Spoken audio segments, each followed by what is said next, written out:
On two.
Morning.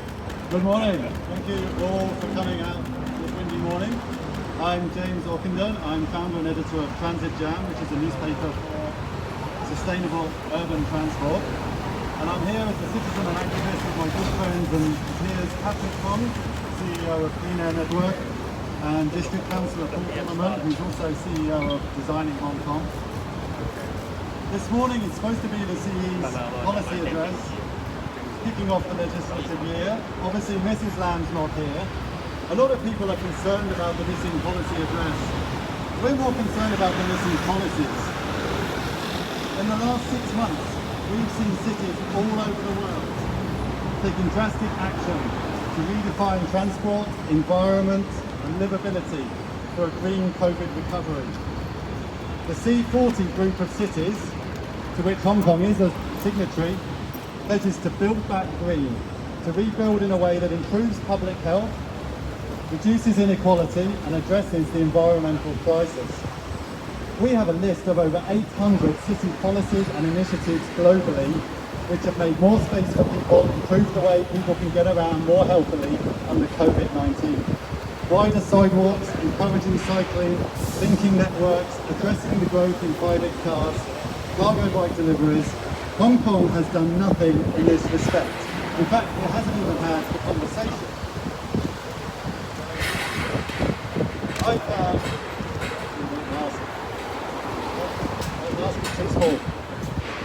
I've personally put forward proposals for pedestrianising Queen's Road Central to create space for people.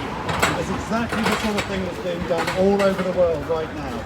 The government's repeatedly knocked those recovery plans back, claiming curbside activities, that is, loading from vans, illegal parking, is much more important than space for people. I've tried to import an electric cargo bike to demonstrate cleaner last-mile freight solutions. That's been deemed illegal, it's been banned. Other cities are using these to tremendous effect. In Hong Kong, we're simply ignoring these fresh opportunities for a green recovery. We're even told cycling is not encouraged in urban areas. This is 2020, the government says that. We have missing policies at a time when COVID-19 handed us a unique opportunity for a fresh vision.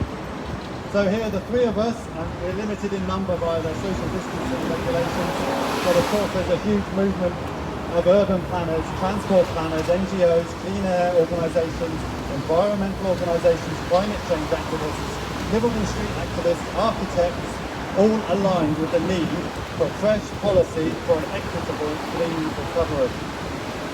I just want to make one more point. Carrie Lam is in Shenzhen right now. Her reasons for delaying the policy address, they're fair enough. She's talking about new initiatives, new jobs, Pearl River Delta growth, movement, connections, these are all good things. But will Hong Kong's economic recovery plan, which Carrie Lam's going to bring back from the central government, will that plan be green? Will it be equitable? Will it be fair? Will it provide us with a livable city? We should congratulate Shenzhen on its 40-year transformation.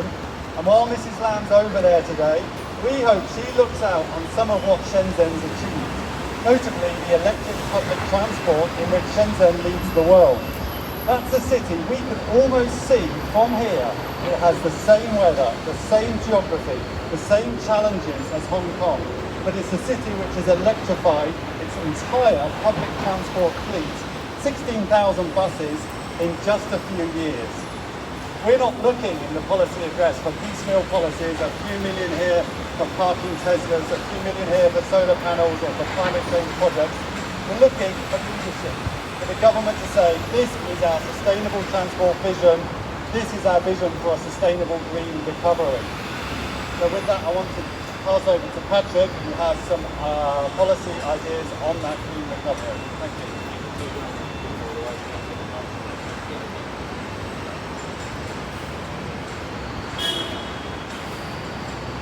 大家好，hello，我係同建委發出嘅健康空氣行動報告。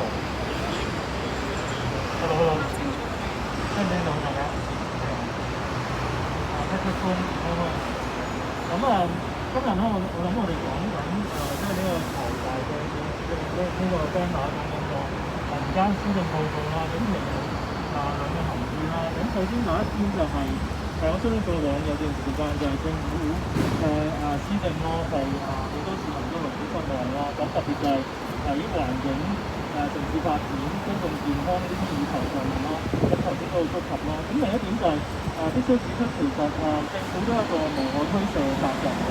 咁喺好多嘅公共財政上面啦，有好多權力啦，其實政府咧係最大應該為現時香港嘅環境。施政咧係咁失敗咧，而係負上責任嘅。大家都記得喺前日咧，我哋見到就係林超英佢係辭去一個公職啦。咁嗰個其實反映咗某啲嘢，就係香港嘅減碳嘅趨勢嘅措施啦。其實我哋等咗好耐，但係都未見到。咁呢個其實只係成個冰山一角嘅。另外咧，仲包括就係有關於香港嘅空氣質素上面啦。香港點樣邁向一個更低嘅交通網絡上面啦等等，咁呢都係過往好多時間咧，我哋都係未見到一啲曙光啦。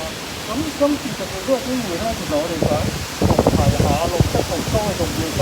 其他外國咧，包括就係歐洲、英國、法國啦，其實等咗就係過千年提出嚟做呢個綠色復甦。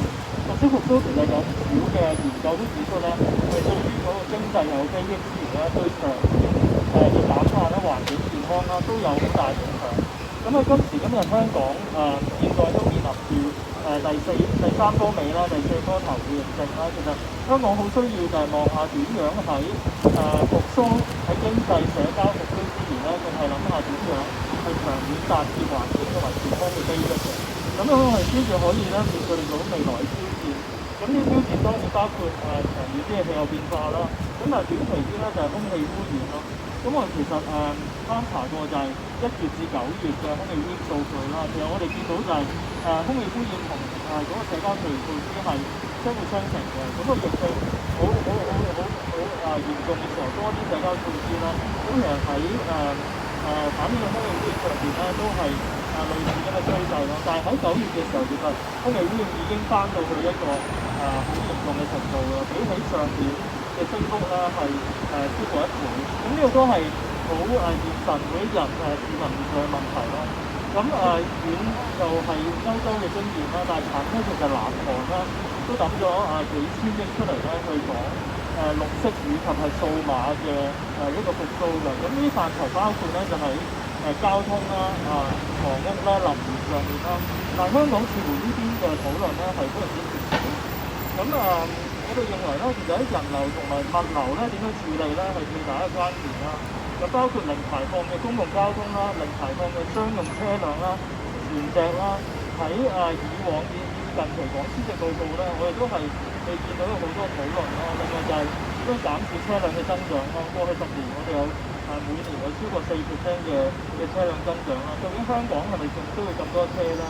咁另外咧就係我哋就住新嘅清真空氣藍圖啦、綠色運輸啦、區域合作啦、空氣污染匯報啦，呢啲通通都係講緊呢啲世界大趨勢嘅基礎啦，即係點樣係積極資源去解決呢啲問題啦。咁但係香港似乎仲未有好大力量去做一個嘅領導嘅角色咯。咁我哋最後咧就想重申咧就係咁嗰個綠色復甦其實對呢個經濟啦以及係環境啦都係裨益嘅。如果我哋講緊嚟講，要更多嘅譬如話外地維港措施，如果講緊係旅遊的話，咁就要綠色嘅旅遊有係用嗰個範疇啦等等，咁我相信多啲嘅討論啦。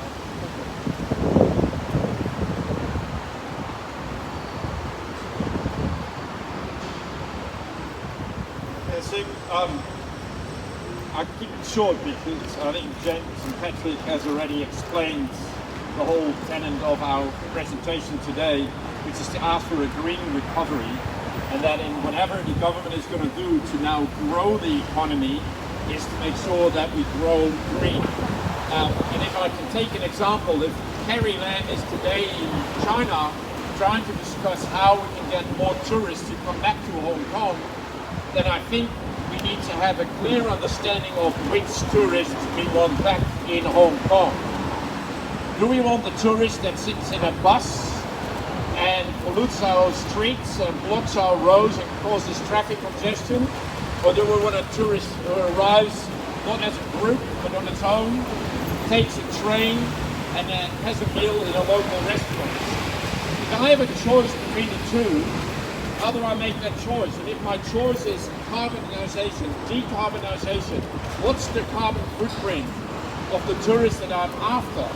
Then I want the tourist with the lowest possible carbon footprint.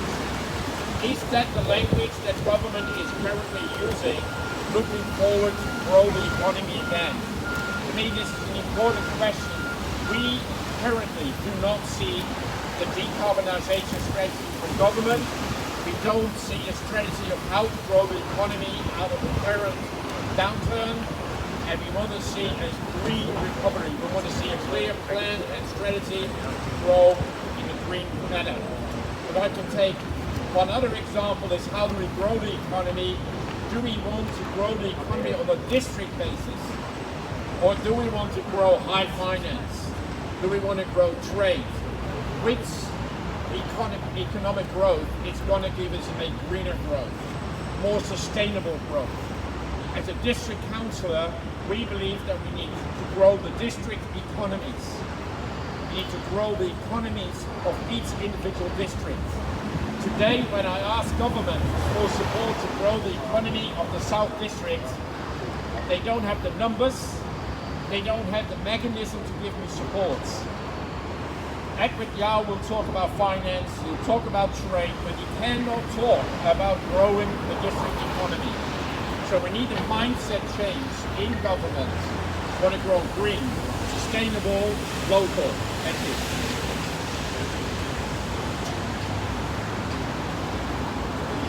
Other questions?